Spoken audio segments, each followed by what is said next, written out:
I found our anniversary gift being delivered to a man across the country instead. It was a ridiculous, impossible thing to see. A package with our return address, my handwriting scrawled on the label, addressed to a P.O. box in some dusty town in Arizona. And the sender? Sarah. My Sarah. The woman I'd been with for 7 years. The woman I was supposed to marry in 6 months. Listen, before we dive headfirst into this mess, if you're finding yourself as hooked as I am, do me a solid and hit that subscribe button. Seriously, it takes 2 seconds and it keeps these stories coming. And while you're at it, a like and a share go a long way. Tell your friends, your aunt, your weird cousin who thinks they're psychic.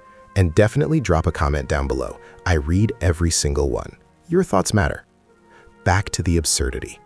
The box, a standard Amazon Prime cardboard behemoth, sat on my porch like a ticking time bomb. I'd just gotten home from a brutal Tuesday at the firm, another all-nighter prepping for a deposition, the kind where your eyes feel like sandpaper and your brain feels like overcooked oatmeal. I was looking forward to nothing more than a quiet night, maybe ordering some Thai, sinking into the couch with Sarah, and pretending the world outside our little apartment didn't exist. I'd even picked up her favorite Cabernet on the way home, the one with the silly swan on the label. It was our anniversary next week, and I'd been agonizing over a gift. Nothing felt good enough, not after everything. So seeing this box, a box I hadn't ordered, addressed to me but with her name as the sender, sent a ripple of confusion through the exhaustion. Maybe she'd ordered something for me and forgot to tell me? That seemed unlikely. Sarah was meticulous about surprises, almost aggressively so. She'd meticulously plan out her surprise birthday parties for her friends, down to the napkin color. This felt off. I nudged it with my foot, the tape still pristine, the Amazon logo glinting under the porch light. Who was this Arizona guy? Why was he getting something from my apartment? I carried it inside, the weight of it surprisingly substantial. Sarah was already home, curled up on the sofa with her laptop, bathed in the soft glow of the screen. She looked peaceful, serene, the kind of calm I'd always found myself drawn to, the anchor in my often chaotic life. The scent of lavender and vanilla, her signature perfume, always made me feel like I'd finally arrived somewhere safe. She looked up, a small smile playing on her lips. "Hey you," she said, her voice warm and melodious. "Long day?" "You have no idea," I sighed, dropping my briefcase by the door. I kicked off my shoes, the relief instant. "What's this?" I gestured to the box with my chin, setting it on the coffee table. She frowned, tilting her head. "What's what?" "This, just arrived." She walked over, her brow furrowed. She picked it up, turning it over in her hands, her perfectly manicured nails tapping against the cardboard. Her smile faded. "That's weird. I didn't order anything." She paused, then her eyes widened slightly. "Is that your handwriting on the return label?" My blood ran cold. I hadn't even looked that closely. I walked back over, peering at the label. It was my handwriting, all right. The messy, slightly slanted loops and curves that defined my signature.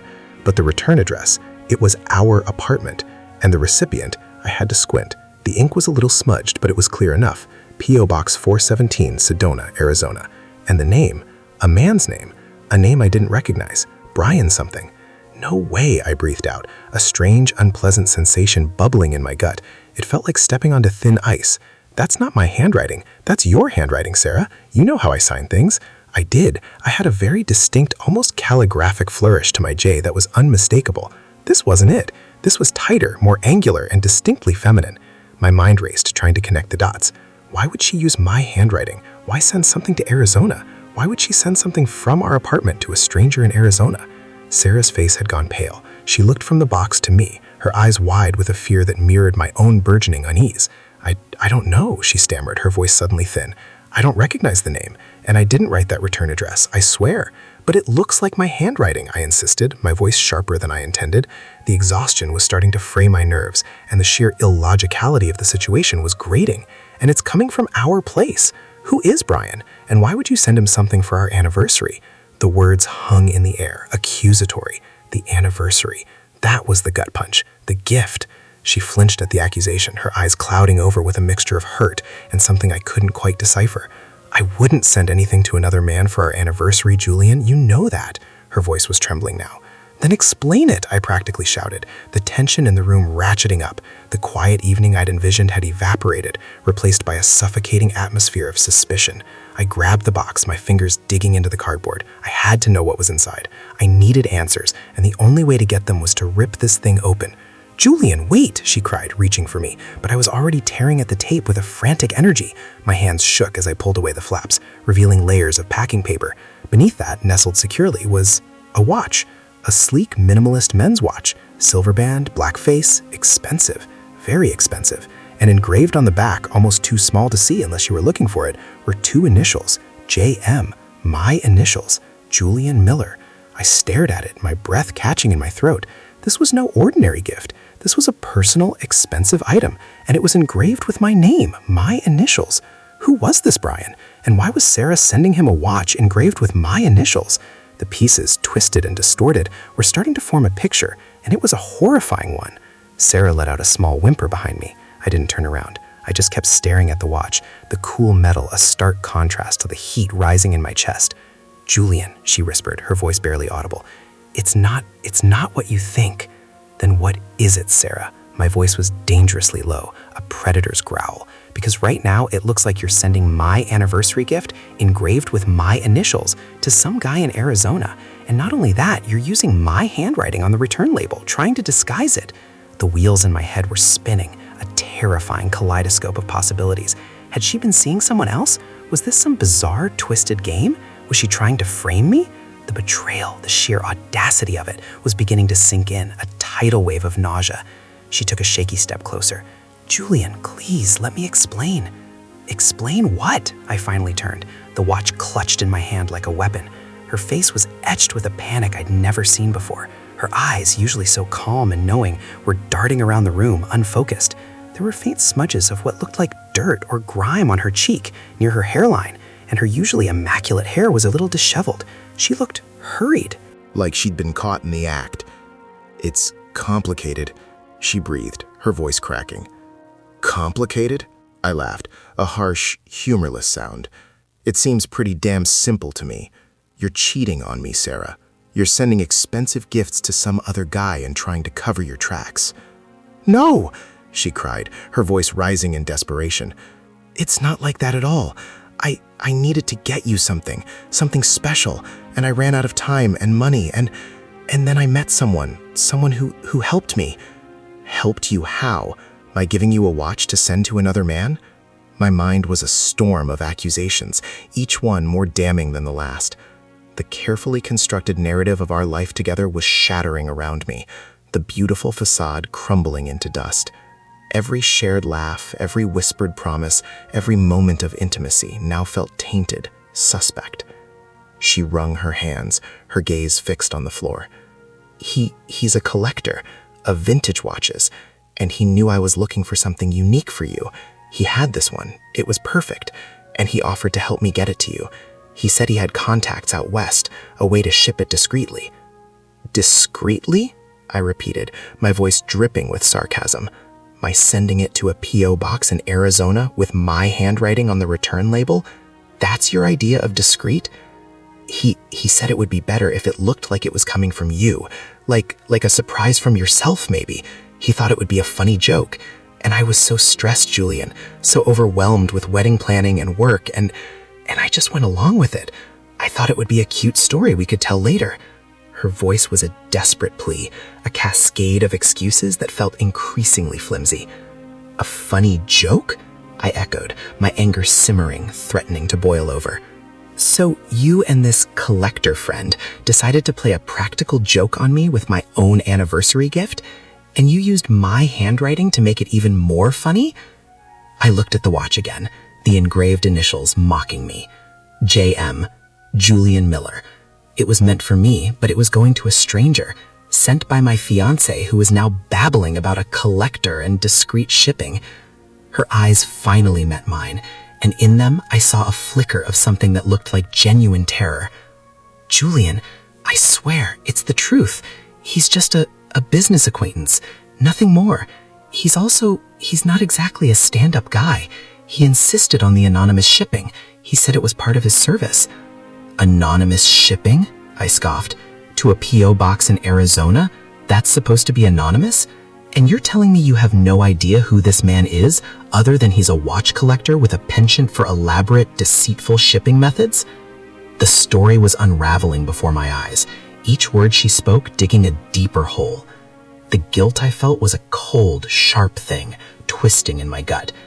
Guilt for not seeing it sooner, for being so blind, so trusting. I met him through a mutual friend, she faltered, her gaze dropping again.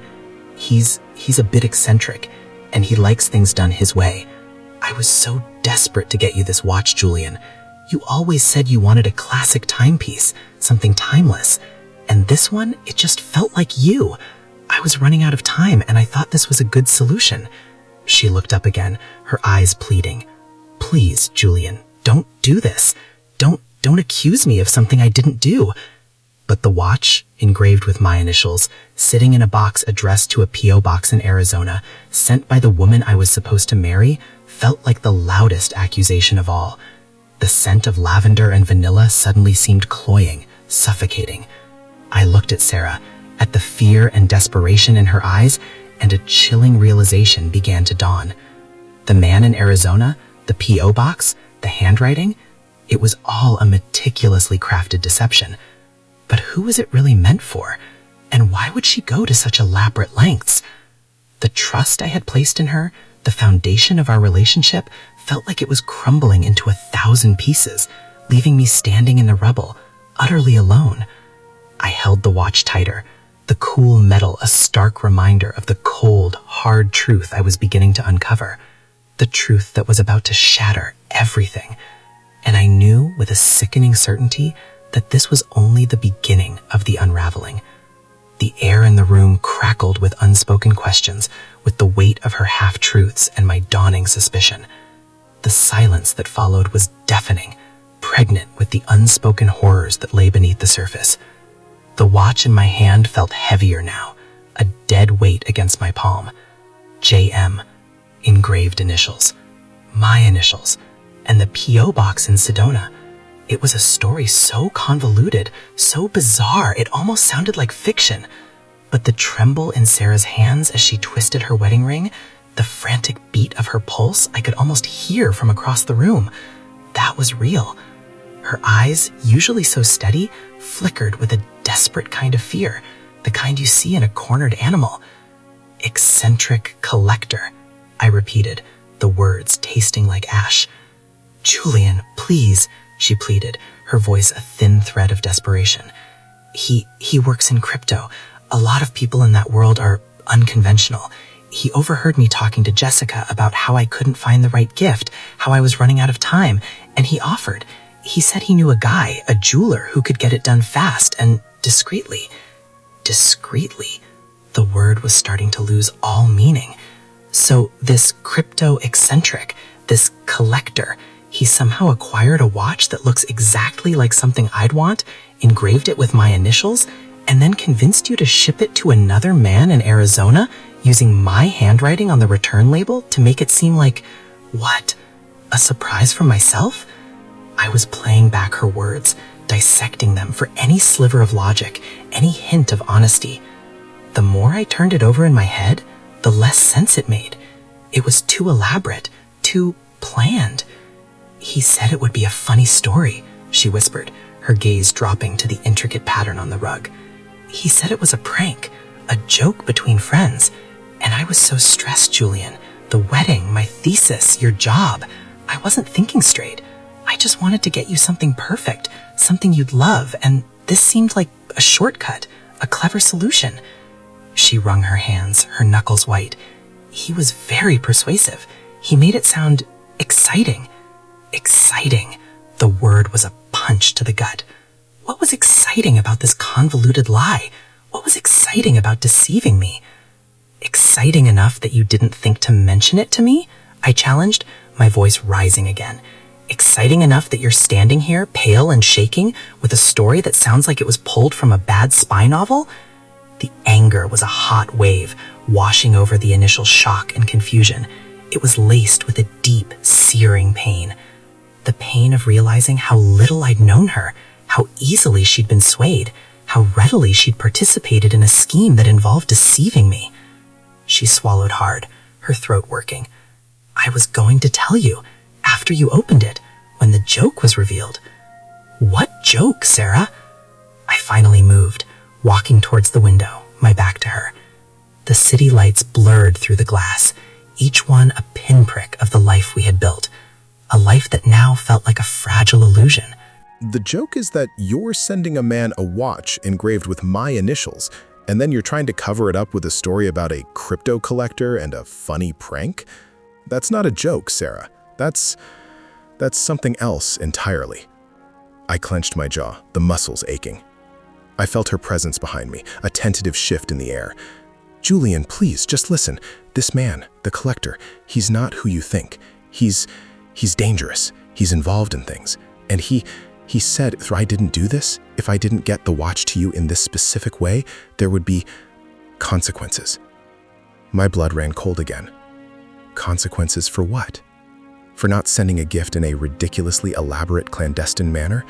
This was spiraling into something far darker than a simple infidelity. Consequences for who, Sarah? I asked, my voice dangerously low. I turned around slowly, my eyes locking onto hers. Her pupils were dilated, and her breath came in shallow gasps.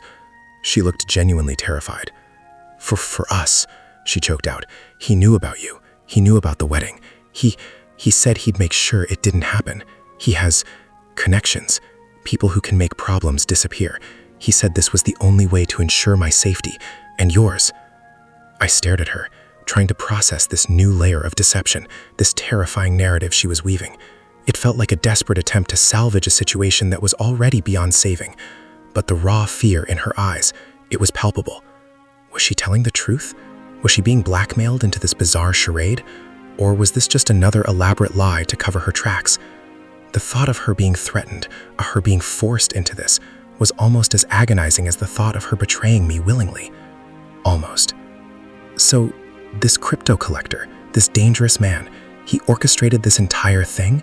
I asked, my voice laced with disbelief. He made you handwrite my own return address on a package containing my anniversary gift, which he presumably also procured, and send it to a stranger in Arizona, just to, what? Scare me? Embarrass me? Make me think my fiancé is cheating on me with a man I've never heard of? He said it was to keep you away, she whispered, her voice barely audible. He said he wanted you out of the picture. He didn't want you marrying me.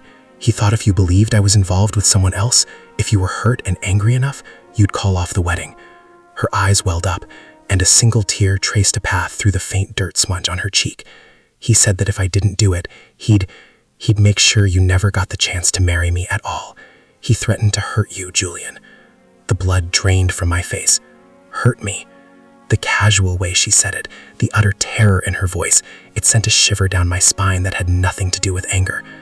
Suddenly, the watch felt even colder in my hand. This wasn't about a secret lover, not in the way I had imagined. This was something far more sinister. I looked at her, really looked at her, and saw a woman trapped, desperate, and terrified. But even so, a sliver of doubt remained. Was this all a performance? And you believed him? I asked, my voice a strained whisper. You believed this stranger, this collector, and his threats? So much so that you'd go along with the charade, risking everything we have. The guilt was starting to creep back in, a bitter aftertaste. If she was telling the truth, then I had been so quick to jump to conclusions, so ready to believe the worst of her. She nodded, tears now streaming freely down her face. I didn't know what else to do. He seemed so powerful, and he knew things no one should know. He told me where you'd be on certain days. He described your apartment. He even knew the name of your dog when we were kids. Her voice cracked with sobs. I was so scared, Julian. I thought if I did this, if I just played along with his sick game, maybe he'd leave us alone. Maybe you'd be safe. I walked back to the coffee table, placing the watch down gently. It still bore my initials, a testament to a gift intended for me, now a symbol of this terrifying ordeal. My mind raced, trying to piece together this new, horrific reality. A dangerous man, threatening my life, manipulating Sarah into a bizarre deception. It felt too wild, too unreal, yet the terror in her eyes was undeniable. Who is he, Sarah? I asked, my voice rough. What's his name? She shook her head frantically, her sobs becoming more violent. I don't know his real name. He's only ever gone by a nickname. Silas. That's all he'll tell me. He says his real name is irrelevant. He said he's just a facilitator. Silas. The name sounded cold, metallic. A facilitator of what? ruined relationships, threats. And how did he know so much about us? Facilitator of what, Sarah? I pressed. What does he facilitate? She buried her face in her hands, her shoulders shaking. I don't want to know, Julian. He's involved in things, bad things, money laundering, he hinted, black market stuff. He said he had ways of making problems disappear, and he said I was a problem. The sheer scale of the deception, the danger she claimed to be in, was overwhelming. The anger I had felt moments before was now replaced by a chilling dread. I looked at the watch again, then at Sarah, her face contorted with sobs. The carefully constructed life I thought we had was crumbling, revealing a darkness I never could have imagined. So, this Silas, he knew I wanted a watch. He had one. He made you engrave it with my initials, and then he orchestrated this whole elaborate delivery scheme just to convince me you were cheating, to scare me off. I was trying to wrap my head around it, but it felt like a Gordian knot of lies and threats. And you think this is the only way to keep me safe? She looked up, her eyes red and swollen, but a new resolve hardening them. He said he'd make sure you never got married to me. He said he'd ruin your life, and I couldn't let that happen, so I did what he said. I thought if he thought you knew, if he thought you were already gone, he'd stop. He'd just see it as a failed attempt to manipulate me. She took a shaky breath. I sent the package. I wrote your return address like he said, and then I waited. I was so afraid. I kept checking my phone, expecting something to happen. The silence that followed was heavy, thick with the unspoken implications. My mind was a whirl of conflicting emotions, anger at the deception, fear of this Silas, guilt for my initial assumptions, and a dawning, terrifying realization that I had been a pawn in a much larger, much more dangerous game. I looked at Sarah, at the sheer terror etched on her face, and the betrayal I had felt earlier was now mixed with a profound sense of helplessness. So, you're saying all of this, I gestured around the room, at the watch, at her tear-streaked face, was orchestrated by this Silas character to stop us from getting married? She nodded, a fresh wave of tears spilling down her cheeks. He said he had plans for me, and that you were in the way. Her voice dropped to a whisper.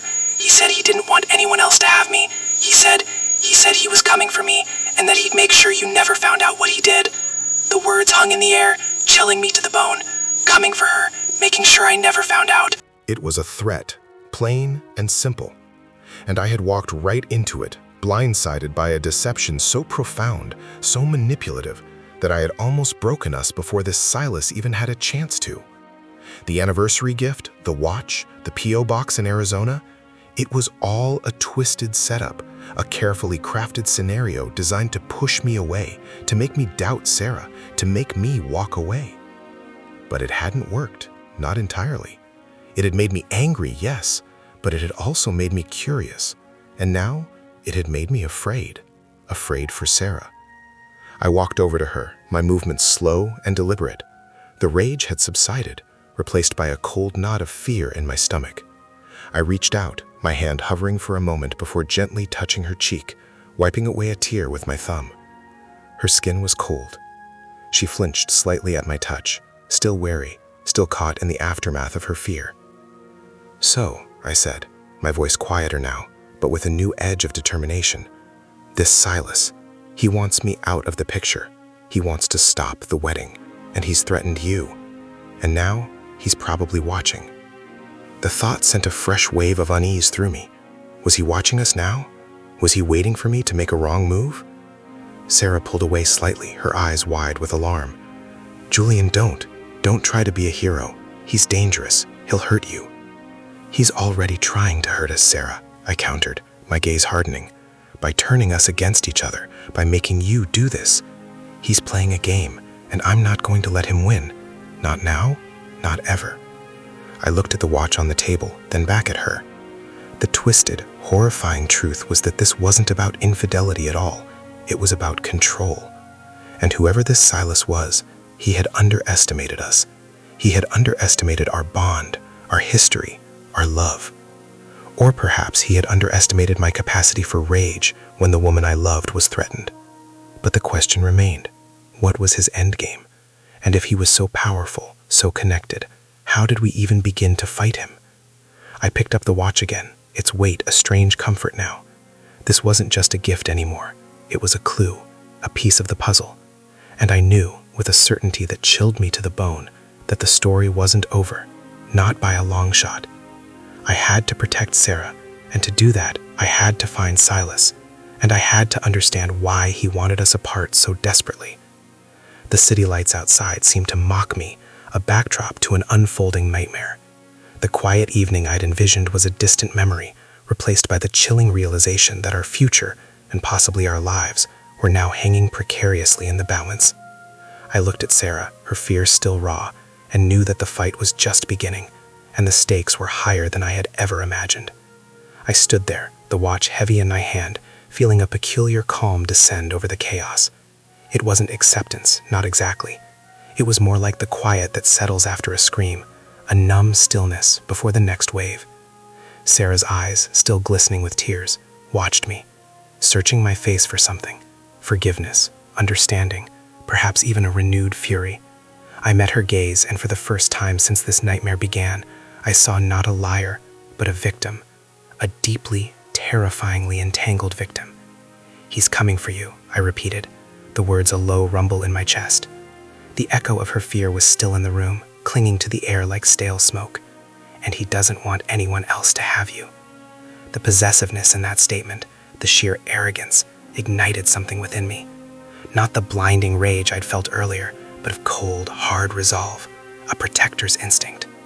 This wasn't just about us anymore. It was about reclaiming control from a phantom who'd orchestrated our lives from the shadows. "Julian, please, you have to believe me," she pleaded, her voice breaking. "He said he'd make you disappear.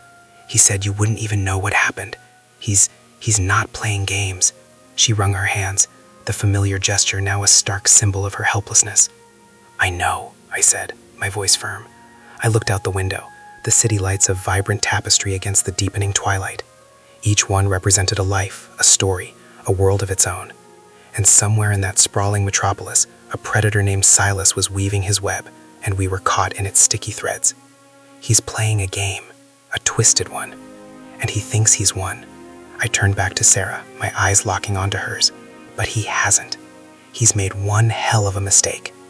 The anger was a controlled burn now, fueling a new kind of clarity. All the confusion, the hurt, the feeling of being blindsided, it was coalescing into a singular focus: survival. Sarah's survival, my survival, and the eradication of this Silas. The watch in my hand wasn't just a gift anymore. It was a symbol of his attempt to divide us, a tangible piece of his elaborate scheme. And now it was a starting point, a breadcrumb leading us into the heart of his darkness. "He said he'd make sure you never found out what he did," I mused, turning the watch over in my fingers. "He wanted to control the narrative. He wanted me to believe you betrayed me. He wanted me to walk away. And he wanted to keep you all to himself." The possessiveness, the entitlement in his actions, it was the mark of a narcissist, a sociopath. And they often underestimated the people they tried to control. They underestimated the power of love, of loyalty, of a shared history. "He said he was coming for me," Sarah whispered, her voice barely audible. He said he wanted me, and that you were in the way." Her eyes were wide with a terror that was more primal than I had ever seen in her, the kind of fear that paralyzes, that strips away everything but the instinct to survive. I met her gaze, my expression unreadable. "He's made a mistake. He thinks he can just take you, take us, like we're possessions." I took a deep breath, the air feeling charged, electric. But we're not. We're people, and he underestimated that. He underestimated us. The silence stretched, thick and heavy with unspoken fears, and a dawning, terrifying understanding.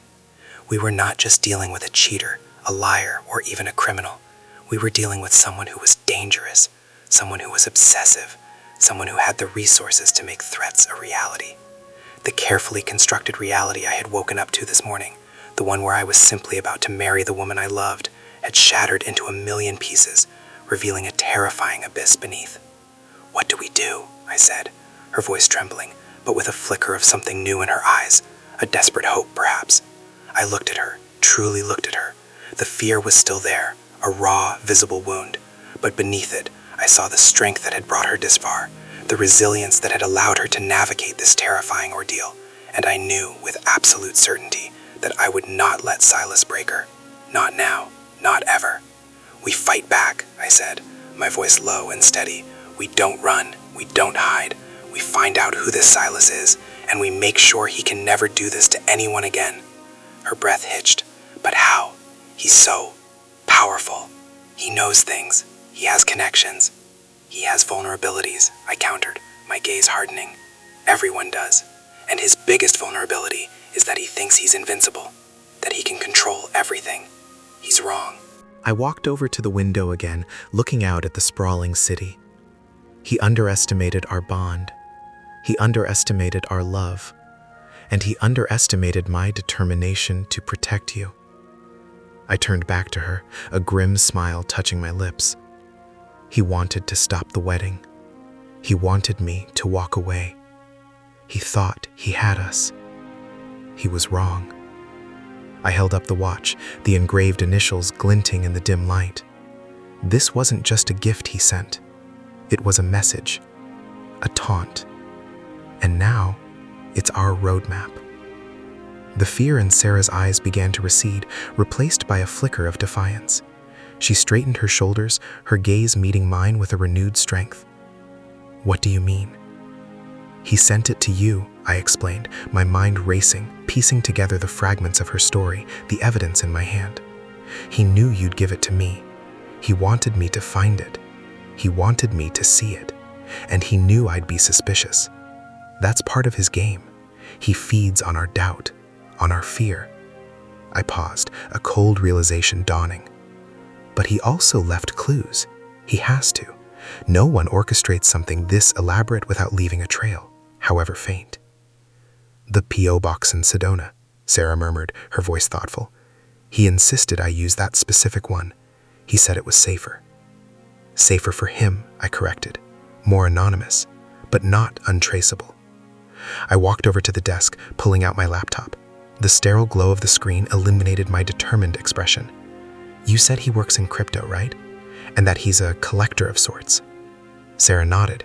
"He mentioned something about appreciating rare things, and then he said he'd found something unique. Unique enough to be engraved with my initials and sent to me on our anniversary," I added, a bitter laugh escaping my lips. "This Silas character, he's not just some thug. He's methodical. He's intelligent. And he's dangerous. But so are we, Sarah. We are survivors." I began typing, my fingers flying across the keyboard. The hours that followed were a blur of research, of sifting through encrypted forums, of tracing digital footprints. Sarah sat beside me, her hand resting on my arm, her presence a silent anchor in the storm. We spoke in hushed tones, piecing together the puzzle, each new piece of information a terrifying confirmation of the depths of Silas's obsession. He wasn't just a criminal. He was a collector of people, of relationships, of lives he wanted to control. He had a history of obsession, of manipulating those he desired, and a chilling pattern of eliminating obstacles with ruthless efficiency. We discovered that Silas wasn't just a nickname, it was a carefully curated persona, a ghost in the digital realm, known for his ability to acquire rare and valuable items, often through illicit means. He operated in the shadowy underbelly of the cryptocurrency world, where fortunes were made and lost with the click of a mouse, and where anonymity was the ultimate currency. He had a network, a silent army of enforcers and informants who carried out his will without question. The more we dug, the more a horrifying picture emerged. Silas had been watching us for months, maybe even years. He knew our habits, our routines, our vulnerabilities. He had seen Sarah, and he had decided she was his. And I, the man who had earned her love, who had built a life with her, was simply an inconvenient obstacle. The P.O. box in Sedona, it was a dead end, a ghost address designed to throw us off. But the meticulous nature of Silas's plan suggested a level of detail that went beyond mere misdirection. He was precise. He was calculating. He wouldn't have left something so crucial to chance. He had to have a reason for that specific location, that specific post office box. "What if," Sarah said, her voice a low whisper, "what if the P.O. box wasn't about sending the watch to you? What if it was about sending something from you?" I stopped typing, my mind replaying her words. Sending something from me. The implication sent a fresh shiver down my spine. What could Silas have possibly wanted to send from me? Something to frame me? Something to discredit me? "He said it was to make it look like a surprise from myself," she continued, her brow furrowed in concentration. "He made me write your handwriting on the return label, and he insisted on that specific P.O. box for the return address. My eyes narrowed. The return address, not the shipping address. The return address was my address, but written in Sarah's hand. But the destination of that return address, the P.O. box, was in Sedona. So, the package was sent from the jeweler's address, addressed to me, but with a return address indicating it came from a P.O. box in Sedona. It was a deliberate piece of misdirection designed to create a false trail, a fabricated narrative. He wanted to create a disconnect, I realized aloud. He wanted it to seem like I was sending myself a gift, a strange, elaborate gesture. But why? Why all this effort to make it look like I was gifting myself something that Sarah was supposed to give me? Then it clicked. The collector, the rare things, the obsession. Silas wasn't just trying to break us up. He was trying to possess Sarah, and he needed to remove me from her life. He was so arrogant, so confident in his ability to manipulate, that he believed he could make me believe Sarah was unfaithful, or worse, that I would simply disappear from her life, leaving her vulnerable. But he underestimated the power of evidence, of logic, and of love. He didn't want me to believe you were cheating, Sarah, I said, the realization hitting me with the force of a physical blow. He wanted me to believe I was doing something strange, something that would make me question myself, something that would make me pull away. Sarah's eyes widened in understanding.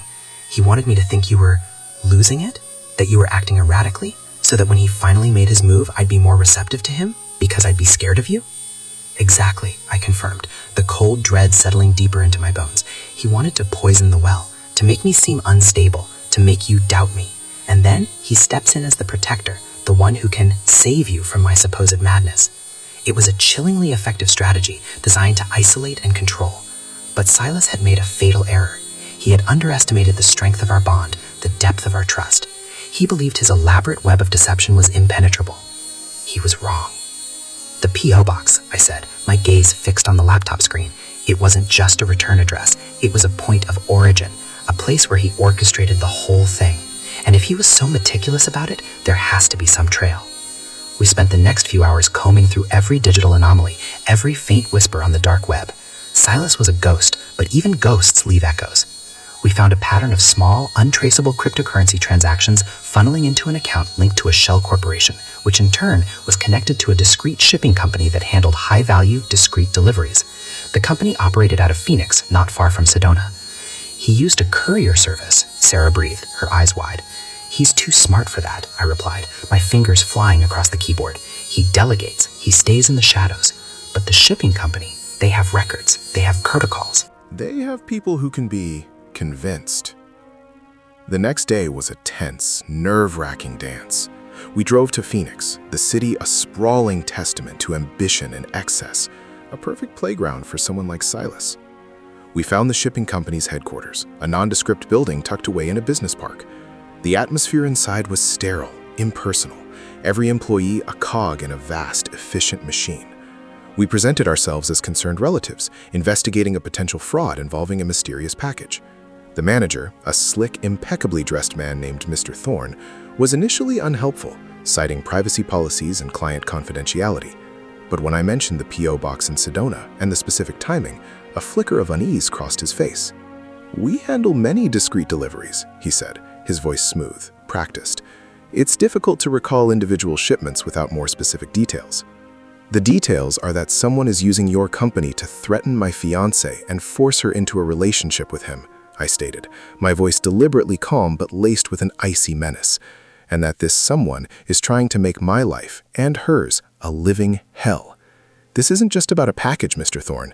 This is about criminal coercion, and we have evidence that links the shipment to your company." I pulled out a printout of the transaction records we'd uncovered, the faint digital breadcrumbs Silas had left behind. Mr. Thorne's eyes flickered over the document, his practiced composure beginning to fray. "We cannot possibly investigate every client's motives," he said, but his voice lacked conviction. "You don't have to," Sarah interjected, her voice surprisingly strong.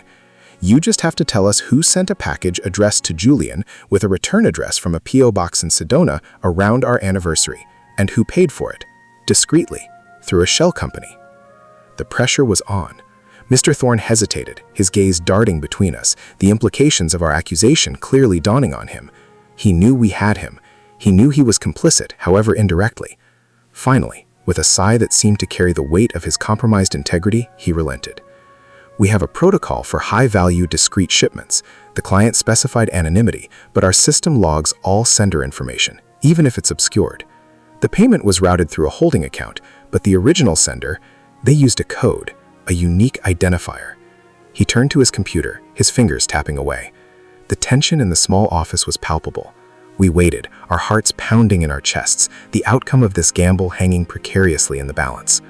After a few agonizing minutes, he turned back, a grim expression on his face. The code corresponds to a client account registered under the name Silas. A chilling confirmation.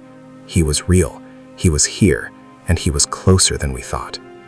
"And where is this Silas located?" I demanded, my voice tight with anticipation. Mr. Thorne hesitated, then pointed to a map on the wall.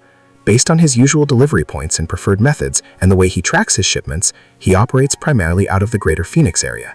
He has a private residence, a rather large estate on the outskirts of the city, very secluded. He hesitated again, then added, his voice lower. He's been known to be protective of his privacy and his possessions. Possessions. The word hung in the air, a stark reminder of his obsession. He saw Sarah as a possession, and me as a competitor for her affection. "Can you give us the address?" I asked, my voice a low growl.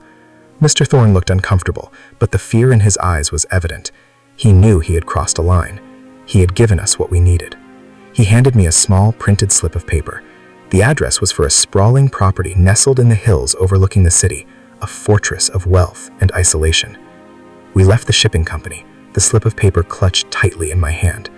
The afternoon sun beat down, but a chill ran through me. We had found him. We had a face, an address. But we also had to consider what we were walking into. Silas was clearly dangerous, capable of orchestrating a complex scheme involving threats and manipulation. This wasn't going to be a simple confrontation. "Are you sure about this, Julian?" Sarah asked, her voice laced with apprehension, but her eyes held a flicker of resolve. "We don't have a choice, Sarah," I said, looking at her, my resolve hardening with every passing second. "He wants to take you. He wants to destroy us. We have to stop him. And if that means going into his den, then that's what we have to do." The drive to the estate was quiet, the silence punctuated only by the hum of the engine and the pounding of our own hearts. The landscape became more rugged, more isolated, the city giving way to rolling hills and scrub brush. Then we saw it. A massive iron gate, flanked by towering stone pillars, guarded a long, winding driveway that disappeared into a dense copse of trees. The sheer opulence and seclusion of the place spoke volumes about Silas's wealth and his desire for control. We pulled up to the gate. There was no intercom, no bell, just a silent, imposing barrier. I got out of the car, the slip of paper still in my hand. Sarah followed, her hand gripping my arm tightly. "He's probably watching us," she whispered, her gaze scanning the dense foliage surrounding the property. "Let him," I said, my voice steady. "Let him see that we're not afraid, that we're not going to be intimidated." I walked to the gate, and as if sensing our presence, a small, nearly invisible camera activated. I held up the slip of paper.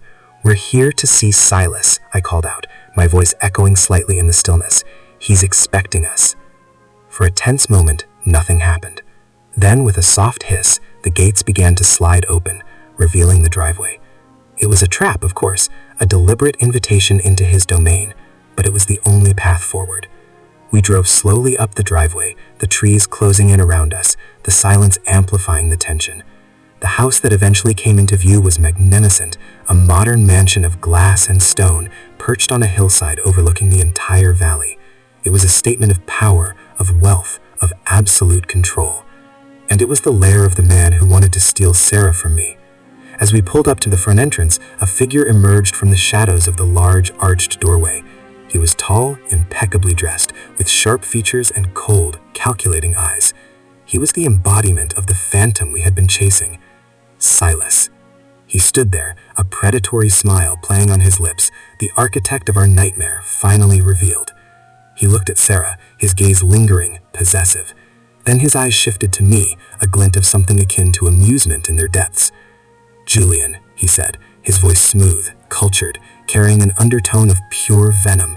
"Sarah, I must say I'm impressed. I underestimated your tenacity. And your desperation." "You underestimated us," I corrected, stepping forward, positioning myself slightly in front of Sarah. You thought you could play games with our lives. You thought you could have her. You were wrong. Sarah stood beside me, her gaze locked on Silas, her fear replaced by a steely defiance. She was no longer the terrified woman cowering under his threats. She was a partner, a warrior. Silas chuckled, a low, resonant sound that was devoid of warmth. Desperation? I call it a rational assessment of the situation. You, Julian, are a predictable, flawed human, easily manipulated. Sarah, on the other hand, she is a prize, and I collect what is mine. She's not a prize, you sick bastard, I spat, the years of suppressed anger finally bubbling to the surface. She's a person, and she's mine. His smile widened, a chilling display of his contempt. Is she? Or is she merely a pawn in your little game of emotional chess? You were so quick to doubt her, weren't you? So eager to believe the worst. That's why I sent the watch, Julian, to exploit that weakness, to show you just how easily you could be turned against her. And when you broke, I would be there to pick up the pieces. The truth of his words, the cold calculation behind his actions was staggering. He had dissected our relationship, identified its vulnerabilities, and exploited them with surgical precision. But he had missed one crucial element: the strength of our foundation, the bedrock of trust that, even when shaken, had held firm. You wanted to scare me off, Sarah said, her voice cutting through the charged air. You wanted me to be afraid of Julian, so that I'd turn to you. A simple proposition, Silas purred, his gaze never leaving Sarah. Safety, protection, and a life free from the unpredictability of a man like Julian. And what do you offer, Silas? I challenged, taking another step forward. A gilded cage? A life of constant fear? You don't offer love, you offer ownership, and that's a deal Sarah will never take. He took a step closer, his eyes narrowing, the predatory gleam sharpening. She will, when she understands the alternative, when she realizes that you, Julian, are a liability, that your presence puts her in danger. He gestured around the opulent estate. This is the life I can provide. Security, control, a world where no one can touch her. And if you continue to interfere, you will discover just how extensive my control truly is. The air crackled with unspoken threats. The quiet estate, once a symbol of wealth, now felt like a trap. Silas was confident, arrogant, believing his power and his resources made him untouchable. He had built his empire on fear and manipulation, and he expected us to crumble under its weight. But he had underestimated us. He had underestimated the fury of a man protecting the woman he loved. He had underestimated the strength of a woman fighting for her freedom. You think you control everything, I said, my voice dangerously low. You think you've planned for every contingency, but you haven't planned for this. I looked at Sarah, a shared understanding passing between us. We had come here to confront him, to expose him, and to reclaim our lives. We had not come to be intimidated. What is this, Julian? Silas asked, a hint of suspicion entering his voice. This is the end of your game, Silas, I replied, a cold smile spreading across my face. You wanted to make a statement, you wanted to break us, but all you've done is unite us, and now we're coming for you. Suddenly, the silence of the estate was broken. From the dense foliage surrounding the house, figures began to emerge, not Silas's enforcers, but law enforcement, uniformed officers, tactical teams, moving with precision and purpose. The trap had been sprung, but not by Silas. Silas's eyes widened, his predatory smile dissolving into a mask of disbelief and fury. His carefully constructed world was crumbling around him. How? He choked out, his gaze darting wildly. You left traces, Silas, I said, the words tasting like victory. You're methodical, yes, but you're also arrogant. You think you're untouchable. You underestimated the people who work for the shipping company. You underestimated our determination, and you underestimated the fact that when you threaten someone's life, they're not afraid to fight back. The police officers moved in, their hands on their weapons, their presence an overwhelming force. Silas, for the first time, looked truly cornered. His possessive gaze shifted from Sarah to me, and in his eyes, I saw not power, but fear, the ultimate symbol of his downfall. As Silas was apprehended, his protests and threats echoing in the background, Sarah and I stood together, hand in hand. The adrenaline was beginning to recede, replaced by a profound sense of relief, exhaustion, and a deep, abiding love. We had walked into the lion's den and emerged, not unscathed, but unbroken. "We did it," Sarah whispered, her voice hoarse. I looked at her, my heart overflowing. "We did it," I echoed, my thumb gently stroking her hand. The watch, the symbol of his deception, was still in my pocket, a relic of a nightmare we had overcome. The life we had built, once fractured, was now being pieced back together, stronger and more resilient than ever. The future was uncertain. The scars of this ordeal would remain, but one thing was clear. We had faced the darkness, and we had found our way back to the light, together. The silence that settled over us now was different. It wasn't heavy with dread, but with the quiet promise of a new beginning, a testament to the enduring power of love, trust, and the unwavering will to survive. We walked away from the estate, leaving the shattered fragments of Silas's obsession behind, ready to face whatever came next, as one.